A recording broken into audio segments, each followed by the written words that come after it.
Përshëndetje. Sot jemi grup qytetarësh që vim nga protesta, ku rrugës kur erdhëm pam që parlamenti ishte plot me policë. Ndërkohë s'kishim dhënë asnjë njoftim për ndonjë protestë para parlamentit. Kjo tregon që minjt tashmë kanë nevojë për roje, se kanë frikë dalin edhe kur s'ka askush që t'i godas me pjeshk apo me vezë. Jemi në një moment shumë interesant të protestës, ku ne jemi kthyer në një acid masiv qytetar që po tresim nga brenda këtë pushtet anti-shqiptar. Çdo ditë ky pushtet tretet dhe çdo veprim që ata bëjnë kthehet në të kundërtën. Siç e pat, edhe këtë javë deshën të bëjnë një koncert me 4 milion euro nga buxheti i shtetit, nga fondi i emergjencave, për t'i bërë reklam vetes, dhe u bën lajm i botës, u bën gaz i botës, ku të gjithë bota flisën për 4 milion euro dhe jo për Kanye West. Nuk flisin për koncert, po flisin se si 4 milion euro e kishin dhënë. Dhe në çdo lajm botror shoqërohesh me protestën. Pra ta paguan 4 milion euro për t'i bërë reklam protestës. Njësoj si ky rast i sotëm, me Skënder Hitajn, i cili deshit na friksoj dhe ra prap në gropën që deshit ta bëjnë ne. Këtu do ju lexoj një nen që është shumë i rëndësishëm. Është neni 4 i kodit penal. Askush nuk mund të dënohet penalisht për një vepër që më parë nuk është parashikuar shprehmisht me ligj si krim ose kundravajtje penale. Askush nuk mund të dënohet me një lloj ose masë dënimit pa parashikuar me ligj. Dhe ky është thelbi i kushtetutës dhe i kodit penal.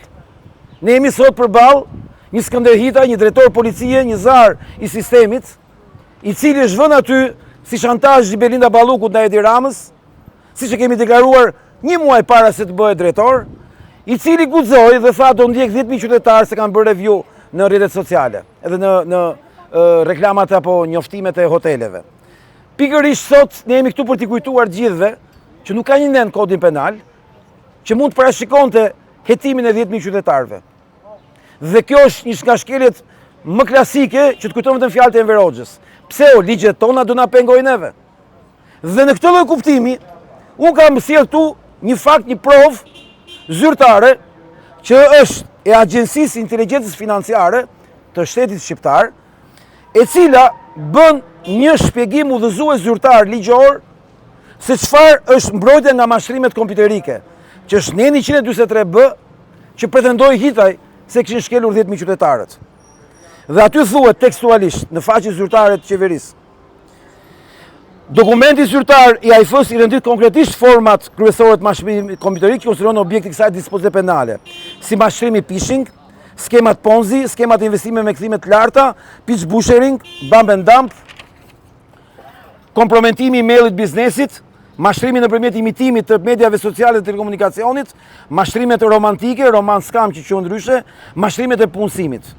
Dhe në asnjë pjesë të këtij materiali zyrtar nuk përmendet publikimi i revieweve negative, thirrjet për bojkot ekonomik, vlerësimet e koordinuara të bizneseve, reputacioni online i subjekt private, apo çdo formë tjetër e ushtrimit të lirisë të shprehjes nëpërmjet publikimit të opinioneve.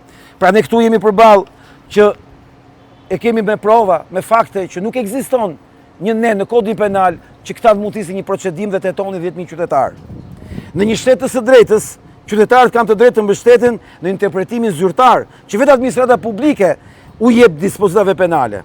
Kur një institucion shtetëror i specializuar shpjegon publikisht se neni 143B, që e pretendoi Hitaj, ka objekt mashtrimet kompjuterike të natyrës financiare dhe ndërhyrjet në sistemet informatike, ndërsa një autoritet tjetër shtetëror paralajmëron përgjegjësi penale për sjellje që nuk përfshihen në këtë interpretim zyrtar, li nevoja për të verifikuar nëse është i kaluar parimi i legalitetit dhe sigurisë juridike të shtetasve.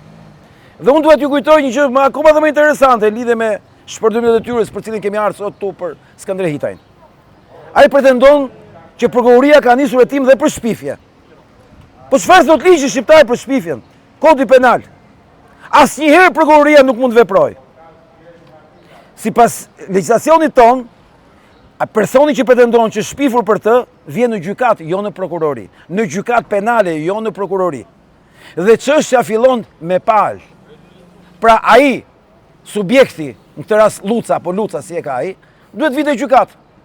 Vite gjykat, paraqitesh pala që ai ka sillte për padin e vet për shpifje, fillon të gjyqi dhe prokurori mund të vinte në gjyq pikërisht në një fazë të avancuar të procesit për të parë palët dhe për të parë qëndrimin e palëve.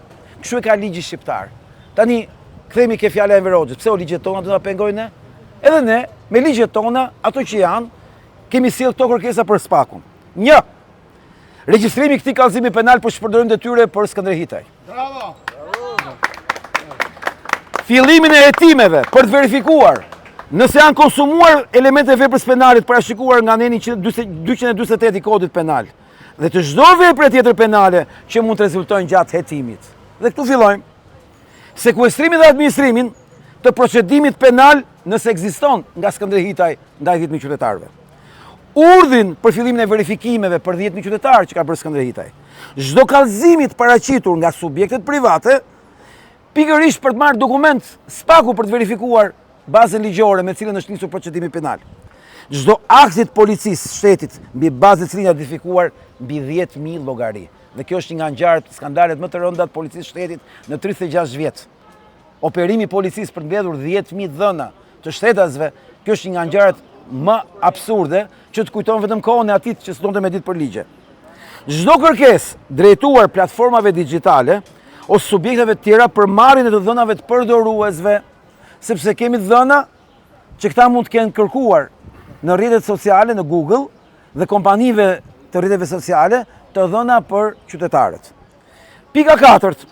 Verifikim nëse identifikimi dhe analiza e mira e qytetarëve është kryer mbi bazën e një procedure penale të regjistruar dhe në përputhje me garancitë kushtetuese se kur ti fillon një punë për të mbledhur dhënat e njerëzve, ka një procedurë për secilin person më vete. A kanë këta 10.000 dokumenta për këtë gjë? 5. Verifikimin nëse veprimet e policisë kanë qenë proporcionale, të nevojshme dhe të mbështetura në një bazë të qartë ligjore, apo nëse ato kanë prodhuar një ndërhyrje të pasifikuar në ushtrimin e lirisë së shpresës dhe të drejtës së protestës. Po di çfarë ndodh këtu?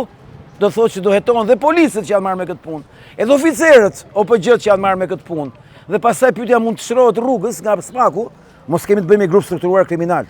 Ne e dim që ata janë, po varet nga Spaku. Dhe e fundit, administrimin me që ai ka qef provat, si provë të deklaratës publike të drejtorit të përgjithshëm policisë dhe të materialit shpjegues të Agjencisë Inteligjencës Financiare mbi nenin 143B të Kodit Penal. Kjo është përgjigjja jon. Ai kujtoi se po na frikson dhe ne sot i sollëm një lopat. T'japim gropën. Faleminderit.